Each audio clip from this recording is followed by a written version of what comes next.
Welcome to The Friday Habit with Mark Labriola and Benjamin Manley. The Friday Habit is for small business owners, freelancers, and creatives who are ready to take their business to the next level. Join us as we discover how to apply the strategies we learned to grow our businesses, make more money, and live every day like it's Friday.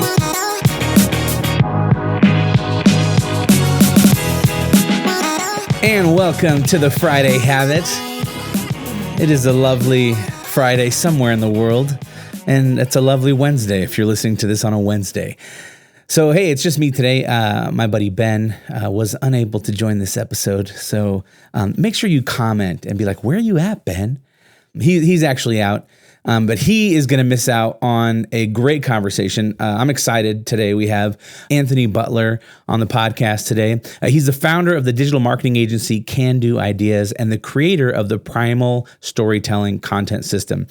A highly regarded expert in brand storytelling and digital marketing, Anthony graduated from the United States Military Academy at West Point and the U.S. Army Ranger School. He is a combat veteran and commanded an infantry company in Iraq during the invasion of Baghdad. He's also a Brazilian Jiu-Jitsu black belt, so watch out, and currently resides in Montana with his wife and 2 sons. Anthony, welcome to the Friday Habit. Thank you. Appreciate it. Yeah. Hey, and first of all, hey, thanks for your service. I really appreciate that. You know, anybody who, puts their life on the line for our country has to be appreciated. So, I thank you for your service. Well, I appreciate that. It's a completely selfish endeavor because I just loved serving and loved everyone I was with. So it was a great experience. Yeah, that's always good. You know, that's, did you go into the military because you're like, I have nothing going for me, so let me go try this out? Or did you have like a history or a family of people who served and you wanted to kind of keep the legacy going? Well, a little of both. My family has been in America since the beginning. And one of the Butlers lived on the same block as Benjamin Franklin. Oh, really? And all right. So we got Mayflower people coming over. Oh, yeah. Yeah. We got ancestors that fought in the Revolutionary War and Civil War, World War I, World War II. I actually have my great-grandfather's draft card for World War I, which is... Really? Yeah. And then my grandfather and all of his brothers fought in World War II, obviously. Yeah. Yeah. And then what you mentioned, why did I join originally? I originally joined because my mom and my stepfather filed bankruptcy about 3 months before I graduated high school. Oh, so no college money was coming your way. I had no prospects for college. And so I was like, I think I'll join the Army as a mechanic. And I did. So I joined up. They gave me a big toolbox. They kind of showed me how to use it. And then they realized, man, you're a terrible mechanic. The worst. And then I ended up on a rifle range and running a rifle range over in Germany. And while I was there, I just kind of did what every Montana boy's dream is I camped on the rifle range and I shot every gun, every rifle, every you can ever think of, all the NATO weapons, German weapons, American weapons. And one day I'm out there shooting and this captain walks by and he's like, hey, you should go to West Point. You can shoot like no one I've ever seen in my life. And sure enough, they got me an application and I applied and I didn't get accepted. And then it's one of those. So they sent me to the West Point Prep School and I went there, and you go there and you compete for an appointment to the academy. And somehow I made it, got appointed, and then I was on the rifle and pistol team at West Point. Wow. That's awesome. And then so you kind of did a few tours overseas, and what was that like as far as, did you have an idea that you wanted to be in the military until you retired, or did you have an idea of like, all right, I'm going to serve a term and then I'm going to start my own thing? Like, what does that look like? Well, when I first came in, I was enlisted. You enlist for a period of time. Yeah. Okay. After commission as an officer, it doesn't work like that anymore. There's not a time period that you're commissioned for. I mean, you have to resign, and they'll only accept your resignation if you fulfilled your commitments but you're allowed to go beyond that as long as, as long as you're in good standing and you're being promoted and things, which I was. So I think in my head early on, I was thinking, I was going to go 20. As you mentioned, I did a whole bunch of overseas time. So I spent about, I guess, I'm not going to include, as an enlisted, I did a tour in Germany for a year. I won't include that. But after I became an officer, I was overseas for 2.5 years in different, long time in Iraq and some danger areas and combat zones for another 1.5 years. So plenty of time deployed. So I spent, not quite, I guess 3.5 years overseas in different categories.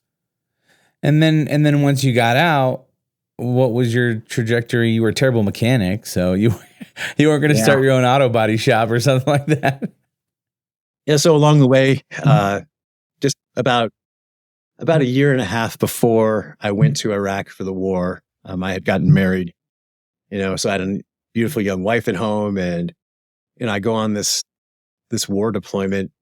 So we come back, and her and I are trying to figure out like what we want to do, and I immediately got orders to take a second command and go back to Iraq about 4 months after I'd already returned. And I was like, I'm not doing that. So resigned. Right.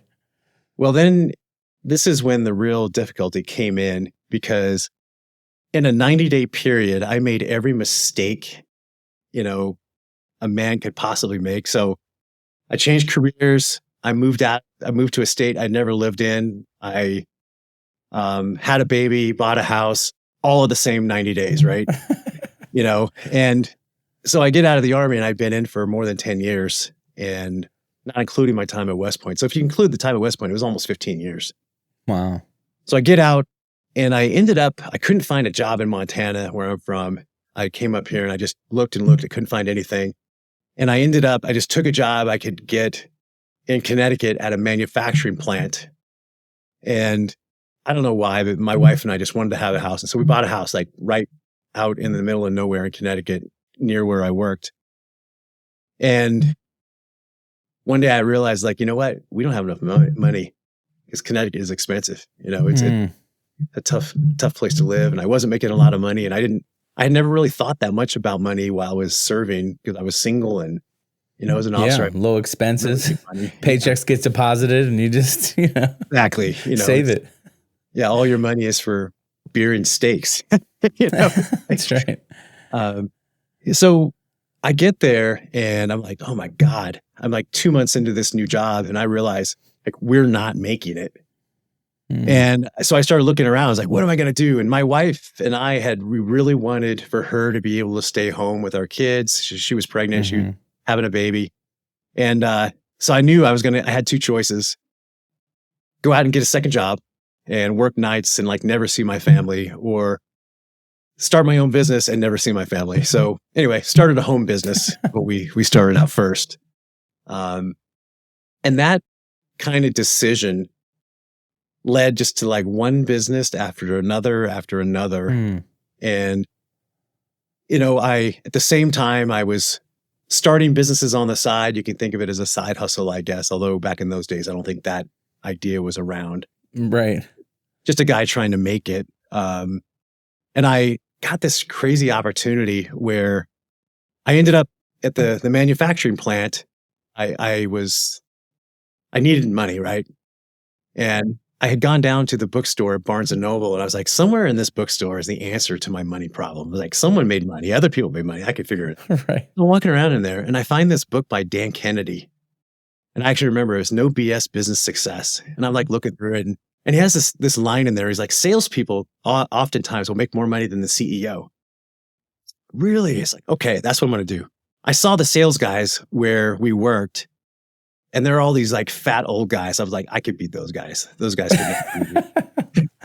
I didn't know anything about sales. I'd never been in sales in my life. I'd been in the infantry, and then I was a project manager is where I started. And so the next day I went to work, and I just walked up to the owner. I was like, hey, how much do the sales guys make? He's like, what do you mean? I was like, I heard those sales guys make a lot of money. I want to go to the sales department. And he's like, really? It's like, no one wants to go to sales. I was like, I do. 18 months later, I was the director of inside sales. another year and a half after that, I was the vice president of sales, and I helped him scale from 16 million to 25 million, give or take. Wow. So you go in not knowing anything about sales, and then at that point, what was your training regimen? Or like, did you start reading books? What were you just getting on Yahoo search engine and like, Netscape Navigator and, doing searches on message boards and stuff? Yeah. So this is almost 20 years ago. So at that time, the internet was around, but books were still more popular. Yeah. So I just started with old school sales books and just put myself through my own self-study on like how to sell. They had a head of sales there who was a guy who was retiring. He'd been in sales for 40 years. And so I learned a lot of really smart things from him, and his whole philosophy was, if you're just kind, people will react to that. He's like, never try to sell something to someone that they don't need. It's like just two really, really just guiding principles. And I just realized was that it's a kind of a superpower is when you can help people buy things that they need, because everyone's scared to buy something that, it's why used car salesmen's got such a bad rap. Yeah. Because they're trying to sell things that they know are bad, right? That people don't need. They shouldn't have. Like, they shouldn't be selling them. And he was always like, if you don't feel like your mother would be happy with the sale, he's like, don't ever make it. That was kind of his idea. That's interesting, because I feel like that's kind of contrary to a lot of the kind of grind culture, that's prevalent in today's society, where it's all about, always be closing and, doing a million cold calls and kind of trying to close people consistently. So, that's interesting to kind of hear like the opposite of that also can to bring success. Because I think a lot of people are scared of selling because they're afraid of like, oh, I have to pressure somebody into like tricking them into buying something they don't want. You almost feel kind of scammy, And that's the opposite of what like top salespeople, that's the opposite of what they do. And I have several friends in my network who earn 7 figures, and they work for companies and they sell big ticket enterprise type software or enterprise, services to companies. Mm-hmm. And it's never pressure sales. It's never the always be closed, coffee is for closers, that. Yeah, totally. That's that kind of stuff. That's for low level commodity type selling. It's not for B2B. It's not how you don't build a career on that. And that first job, it helped me find another opportunity with a startup in New York City. I hadn't only been to the city once, and I got recruited to go there a second time and work for a startup. When I got there was fewer than 50 people, and when I left, there was more than 500. Wow! And I was their number one sales guy in the world, in the United States, Australia, and Europe. That skill, it led into the rest of my career. And I think that's really, it just helped me move along. And being at the startup, that's where I really understood. I started learning a lot more about how to run an actual business. What are all the parts? What do you need? So yeah, I feel like when you're at a startup, the iteration happens so quickly of like failing and trying again and failing and trying again within the company. And so, I've worked at startups, and, I was, one for like 2 years, but it felt like it was like 10 years because of all the iterations that I had went through. But I grew a lot during that season, and I learned a lot about myself, and I learned a lot about, how to effectively, do business and all that. So you go to New York and you start having success with the startup. What does that look like as far as, did you take some of those principles that you learned just being kind and, selling stuff that, your mom would be proud of, of the way that you handle yourself? Did you kind of take that over there, but then just scale that? Or what did that look like?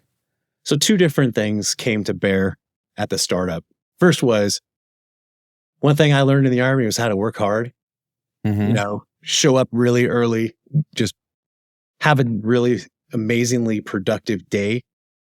And back to, this idea of how to sell, like how to connect with people, how to make friends, how to build a network that's worthwhile for them to be with you and you to be with them. And early on, I had a great mentor at the startup, who was a guy who'd been in sales his whole life, this guy named Kahal. And his thing was, he's like, you're a young guy. He's like, everyone you meet, think of them that they're going to be in your network. They're going to be with you for the rest of your life until you're in your 60s. He's like, so if you build a big network of people that are friends and that you can support and who can support you, and you're going to be together for 40 years. He's like, so your reputation is the most important thing. And it just came back to just normal, what you would think of as just old school values was always tell the truth, be really honest with people, be straightforward, be kind, be empathetic. It sounds counterintuitive to how to run a really good business and do great, but it's true. It's just how it works. Well, that's really encouraging, especially I think for me, because, I think I've always tried to just have authentic relationships with people. I never really felt like I was designed to get in there and try to hack algorithms and, just manipulate people with psychology and all these other kind of things. I've just felt like, hey, I connect with somebody and I want to get to know them genuinely, and build relationships for me. And it's interesting to hear you say that, because I feel like over the past, I've owned Brian Viva, our creative agency, for the past 7 years. And I can point to every single client that we have comes from some relationship that I had built throughout the years working at other jobs. And so, I think that's one thing that can be just really encouraging to someone who's listening, to say, hey, it's not always about you trying to create the most dynamic ad that is going to reach the most people, that's going to drive traffic. It's about, what are you doing in your personal day-to-day life to make a positive impact for someone.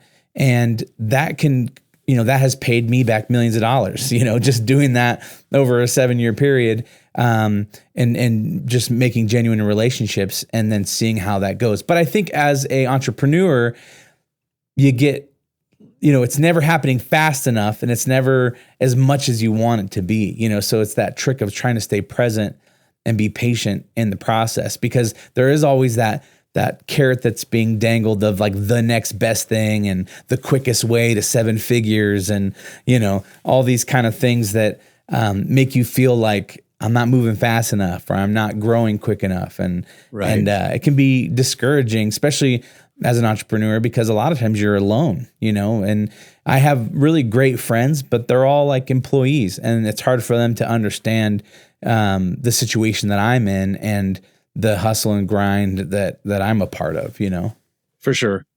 And it's funny that being alone at the top, it's one of the reasons why early on I joined Vistage. I don't know if you know. Yeah, I've heard of them. It's an international CEOs group. And I was in Vistage in New York for, I think 6-7 years. And it happened, when I joined Vistage, my chair was just getting started. So I was an advisor in one of his groups, and he eventually became the master chair for New York. And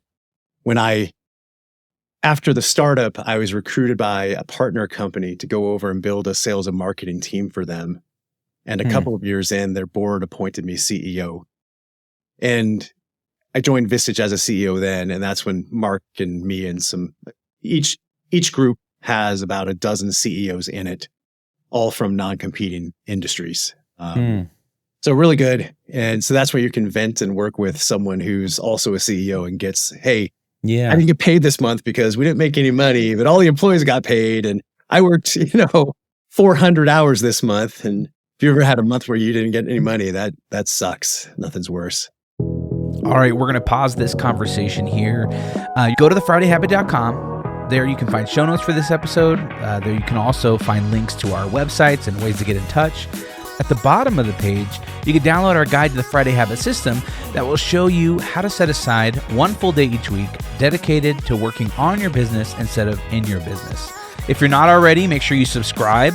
If you enjoyed this episode and want to hear next week's episode, subscribe so you get notified. Also, leave us a review in Apple Podcast app or wherever you listen to your podcasts. And if you want to potentially be on one of our episodes with a question you ask us, go ahead and record a quick message in your phone, voice memo, and email it to hello@thefridayhabit.com. Until next time, live every day like it's Friday.